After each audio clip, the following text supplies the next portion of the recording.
esse é o programa Academia em Debate da Chancelaria da Universidade Presbiteriana Mackenzie. Muito obrigado pela sua audiência. No programa de hoje, nós queremos começar uma série de entrevistas a respeito do tema da Carta de Princípios 2012 da nossa universidade. Todo ano, a Universidade Mackenzie publica uma Carta de Princípios onde explora um tema relevante a partir da cosmovisão cristã. E essa carta vai para todos os nossos alunos, professores, servidores e também para a mídia em geral. E esse ano nós vamos falar sobre universidade, educação e corrupção. Ou seja, corrupção é o tema dessa carta. E eu queria enfatizar ou enfocar alguns aspectos da corrupção nos nossos programas. Um é a questão da corrupção no aspecto político, outro na vida individual e outro também na questão religiosa. E nós vamos começar com esse último. Para falar sobre corrupção no âmbito religioso aqui no Brasil, está conosco hoje o Dr. Paulo Romero, que é doutor em Ciências da Religião e professor na mesma área aqui no nosso programa de religião na Universidade Presbiteriana Mackenzie. Paulo, muito bem-vindo ao programa, é sempre uma alegria muito grande receber você aqui. Muito obrigado, Dr. Augusto Nicodemos, pelo convite. Eu também estou muito feliz por participar hoje do programa Academia em Debate. Paulo, quando a gente fala em corrupção, a ideia da corrupção, eu andei dando uma olhada nos dicionários, léxicons, é de apodrecimento. Ou seja, é uma coisa que foi feita ou preparada para uma determinada finalidade, não atingiu aquela finalidade, não foi usada corretamente e ela se deteriora, se apodrece. Então, quando a gente fala em corrupção em termos de religião, as pessoas pensam mais no uso errado do dinheiro, ou seja, uma coisa bonita que é o emprego dos recursos para uma causa nobre, ela perde a sua finalidade, se corrompe. E aí vem a ideia da corrupção. Mas nós podemos falar de corrupção dentro das igrejas, nesse sentido de dinheiro? Com certeza. Aliás, isso já começa na Bíblia, quando o apóstolo Paulo estava preso, autoridades ali representando o governo romano já esperavam receber dele alguma propina. É interessante que a Bíblia registra isso, né? E ao longo da história isso sempre aconteceu. E, lamentavelmente, nas últimas décadas, a questão da corrupção tornou-se não apenas muito forte, mas também muito visível no contexto evangélico brasileiro. É claro, nós nunca vamos generalizar, mas uma boa parte da igreja brasileira hoje tornou-se extremamente corrupta e as notícias estão aí em toda parte, em toda a mídia, internet, TV, jornais e revistas para provar isso. Uma das coisas que a mídia tem enfatizado muito, como se fosse um escândalo, é a forma como algumas dessas igrejas arrecadam dinheiro do povo. Interessante que isso, a igreja brasileira, principalmente as igrejas neopentecostais, elas se tornaram muito criativas no levantamento de fundos. Você vai encontrar uma campanha depois da outra, um símbolo depois do outro, um objeto depois do outro que são oferecidos em trocas, né, como trocas. Aí vem as trocas simbólicas e sempre oferecendo um bem, trocando por dinheiro. Mas seria errado, biblicamente falando, as igrejas arrecadarem ofertas e dinheiro dos seus fiéis, Paulo? Não, ninguém vive sem dinheiro, nem Jesus viveu. Você sabe muito bem que em Lucas capítulo 8, havia grupos de pessoas, mulheres, ajudavam Jesus com seus bens, né? E Jesus tratava com dinheiro, tanto que ele contratou um tesoureiro para tratar do dinheiro. E ali já havia corrupção, né? Que era o Judas? Judas Iscariotes já estava envolvido. Você ter Judas como tesoureiro é alto risco. Exatamente. Mas como que Jesus dando um voto de confiança a ele. Então, ninguém vive sem dinheiro. O problema não é o dinheiro em si, mas é a forma como ele é recolhido, como ele é coletado e como ele é tratado depois.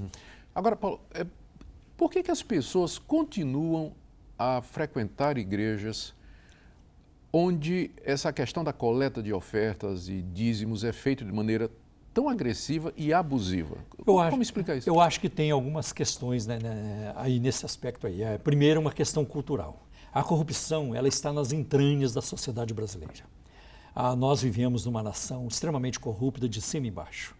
E se você observar bem, todos os poderes da nação estão contaminados pela corrupção, todos eles. Então, não são apenas os políticos, os juízes, os governantes, mas também na sociedade em geral. Por exemplo, o brasileiro, muitos deles, né, faz parte da sociedade brasileira, ainda tem aquela mania de furar fila, tem aquela mania do jeitinho, de passar outros para trás. Então, existe uma cultura da transgressão. Essa é uma das características da sociedade brasileira, a cultura da transgressão. E isso entra nas igrejas também? Com certeza. Mas, Paulo, não é nas igrejas que nós encontramos, ou deveríamos encontrar, pessoas que nasceram de novo, se arrependeram, foram regenerados, tiveram suas vidas transformadas? Pelo menos é isso que eles dizem. Mas eu ainda gostaria de rapidamente elaborar o seguinte: uma outra razão por que as pessoas continuam sustentando, apoiando ministérios corruptos é porque elas se distanciaram da Bíblia. Elas não conhecem mais, elas não incorporaram às suas vidas valores bíblicos. A igreja brasileira é uma igreja que se distanciou da palavra de Deus. Então você não tem mais a pregação do Novo Testamento, a cruz, você não tem valores cristãos sendo pregados. Tudo que você encontra hoje é autoajuda, é sucesso, e isso é muito complicado, né? Então as pessoas continuam ajudando por causa disso. Agora, num certo sentido, elas também são parte responsável, tem culpa nisso, não é? Claro Porque eles fazem as campanhas pedindo dinheiro, mas as pessoas dão voluntariamente. Mas por que as pessoas, o que elas ganham dando esse dinheiro para essas igrejas? Olha, quando elas veem um líder bem-sucedido, ele é o ideal de vida para elas, né? Olha, ele é bem-sucedido, ele é próspero, ele tem avião, ele tem mansão, ele tem muito dinheiro. Olha onde esse homem chegou. E ele é o meu modelo, e eu quero chegar onde ele chegou, né? Muito bem. Agora, eu acho assim, entra aqui um pensamento de Vitor Hugo, né? Uma nação de cordeiros terá um governo de lobos. Então, muita gente perdeu o senso de indignar-se, a capacidade de indignar-se contra essas coisas e acaba aceitando essas coisas. Muito bem. No próximo bloco, nós vamos tratar, Paulo, de uma coisa que você falou aí, de líderes que têm jatinho, têm helicóptero, né? E que as pessoas ficam assim impressionadas com isso e gostariam de imitar a vida daquela pessoa e tudo mais. Mas será que esse é o modelo de liderança religiosa que a Bíblia nos oferece, que o próprio Jesus nos deu? É o que nós vamos tratar no próximo bloco. Fique conosco.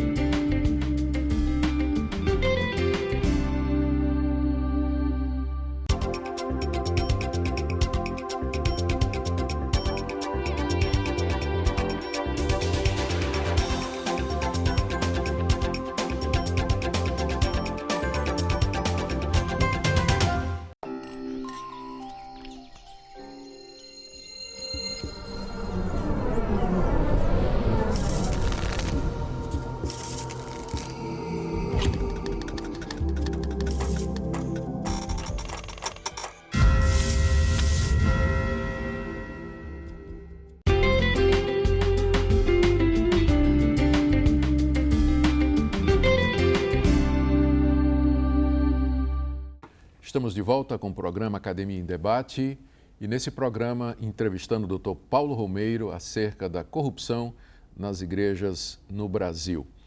A razão pela qual nós estamos tratando desse assunto é por conta do lançamento da Carta de Princípios da Universidade Presbiteriana Mackenzie para 2012, que é a respeito da corrupção. E nós trataremos do assunto em vários programas, mas o programa de hoje é especificamente sobre corrupção na religião. Doutor Paulo, no bloco anterior, você mencionou o fato conhecido de que líderes de mega igrejas, eles têm mansões, helicópteros, fazendas, e que as pessoas olham para isso, ficam admiradas e gostariam de ser como aquelas pessoas. Mas é bíblico isso? Está correto? É isso que se espera de um líder religioso, que ele tenha mansões, helicópteros? Está certo isso? Olha, é muito interessante, intrigante, que antigamente, e você sabe disso, doutor Augusto, décadas atrás, as pessoas renunciavam os seus bens terrenos, seja negócios, empresas, para viver no ministério pela fé. E isso, ao longo da história, é muito interessante nas missões modernas.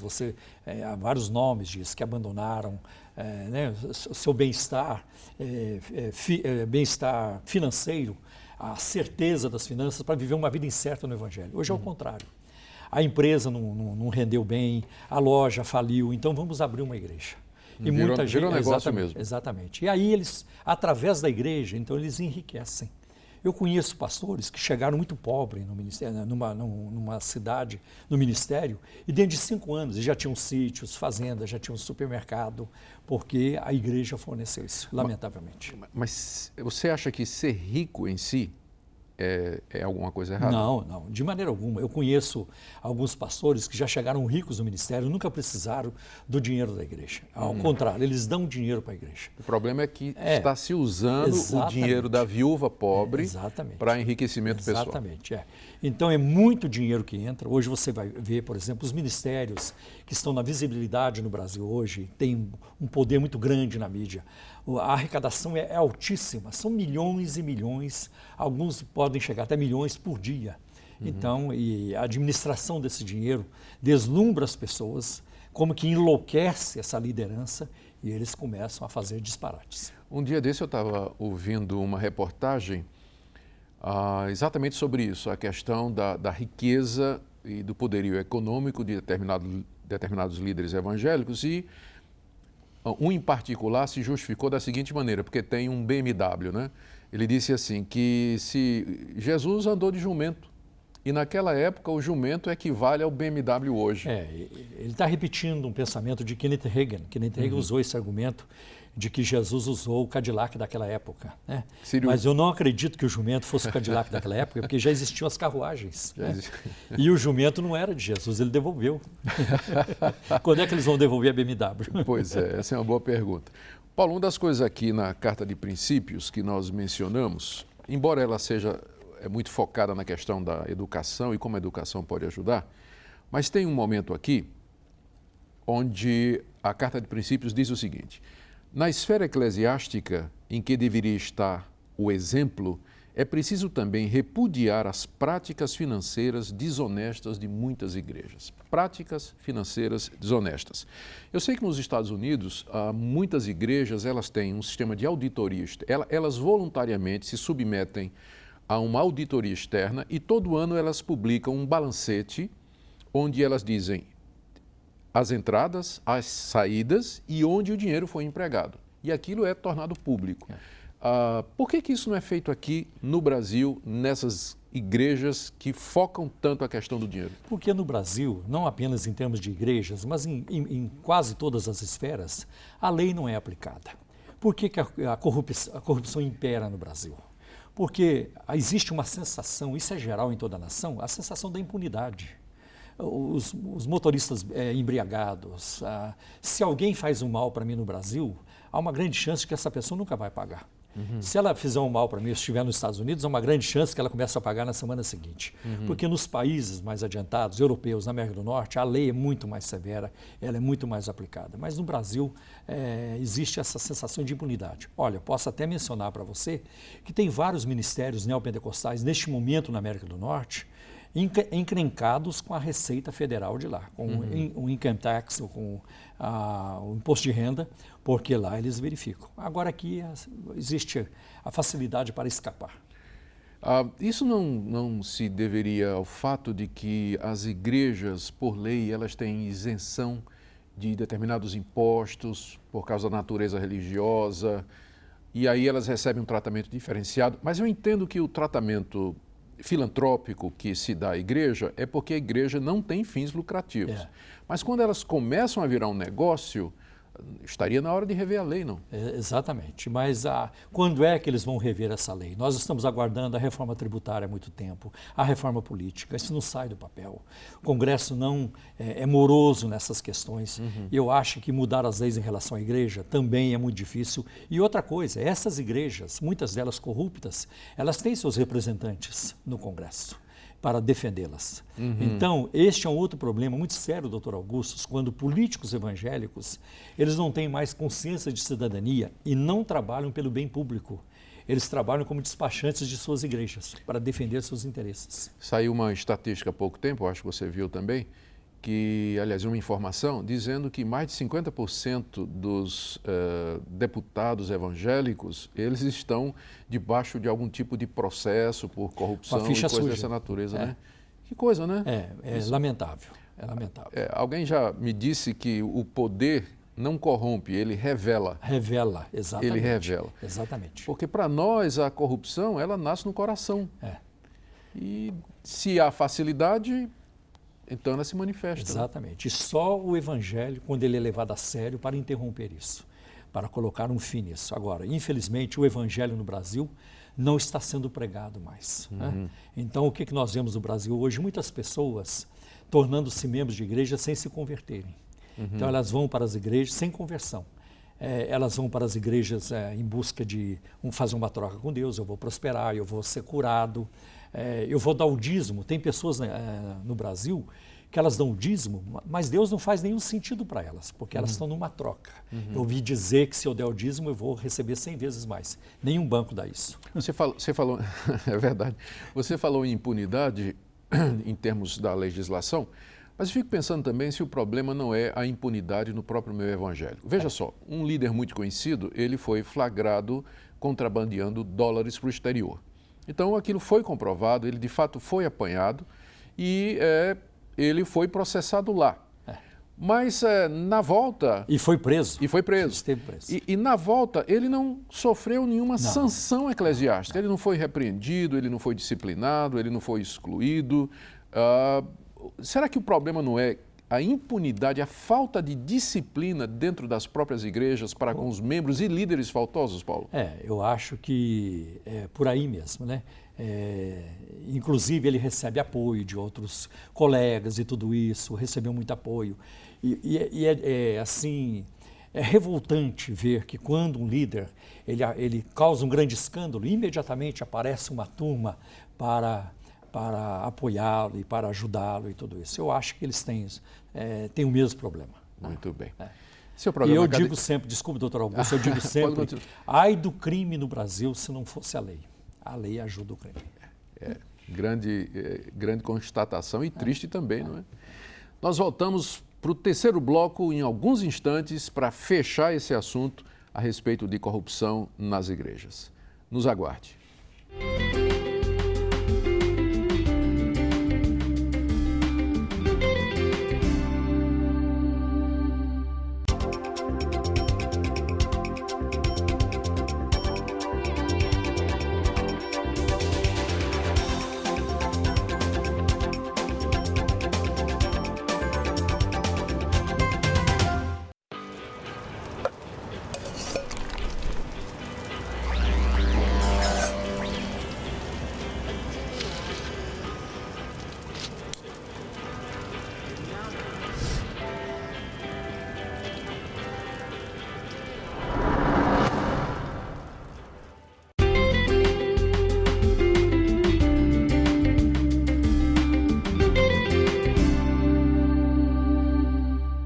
Estamos de volta com o programa Academia em Debate e no programa de hoje entrevistando o Dr. Paulo Romeiro acerca da corrupção nas igrejas brasileiras.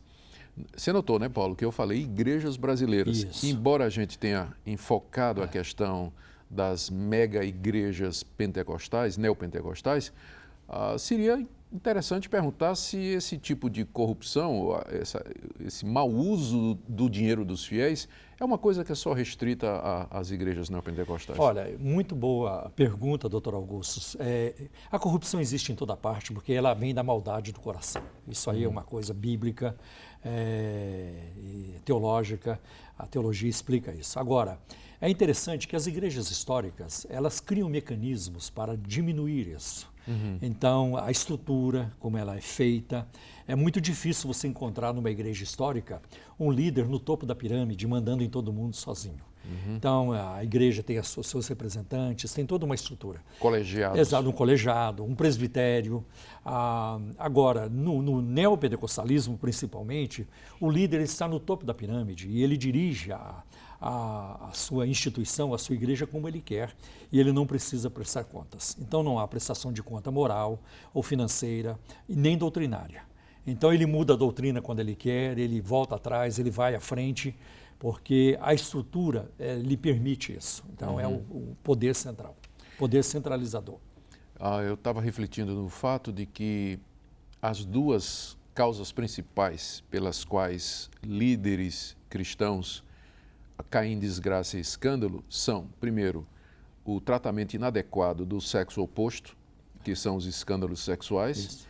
e o uso inadequado do dinheiro. Isso. Não somente o mau uso, como você tão apropriadamente aí já expôs, mas há líderes que têm problemas na administração pessoal do seu próprio dinheiro, né? Sim, sim. Então, acabam entrando em dívidas profundas, aí vem o cheque sem fundo, abuso no cartão de crédito e, enfim, eles acabam caindo em desgraça. Por que que o dinheiro tem esse poder tão grande, Paulo, para derrubar um líder evangélico, trazer lama sobre a igreja e minar a confiabilidade da igreja?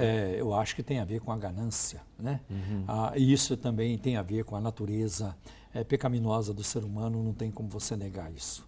E geralmente, muitos desses líderes, eles tiveram um passado assim de privação. Eles não desfrutaram de nada. Eu não tinha pensado nisso. Então, igual aquele caso que você falou da pessoa que começou pobre, sem nada. Exatamente. E, de repente... Então ele não tinha. Tem até um líder aí que ele gosta de dizer que ele morava na rua, não tinha onde morar. Hoje ele está riquíssimo, né? E aí o mau uso do dinheiro chega.